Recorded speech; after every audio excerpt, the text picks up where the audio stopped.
রূপকথার রাজ্যের মৎস্যকন্যাদের কথা শুনেননি এমন মানুষ খুব কমই আছেন, কিন্তু কখনো কি মৎস্য পুরুষদের কথা শুনেছেন? মৎস্যকন্যার মতো চিকন গড়ন, লম্বা চুল কিংবা ঝকঝকে লেজ নয়, এই দৃশ্যপটে হাজির হয়েছেন মৎস্য পুরুষ, তাও আবার এমন ভারী গড়নের, যারা পানির নিচে লেজ পরে মোটা পেট নিয়ে কোমর দুলিয়ে নাচেন। তাদের কোমরের ছন্দে মেতে উঠছেন দর্শকরা, যদিও অনেকের কাছেই এমন দৃশ্য হাসির খোরাক জুগিয়েছে।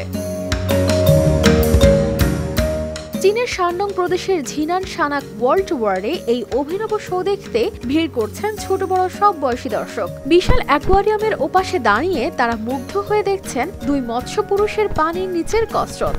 এই দলটির অন্যতম তারকা পারফর্মার লি গ্যাং, যার শরীরী ভঙ্গি, হাস্যরসাত্মক নাচ ও পানির নিচে শর্ট সাইন দেওয়ার কায়দা দেখে সামাজিক মাধ্যমে লাখ লাখ মানুষ আনন্দ পাচ্ছেন।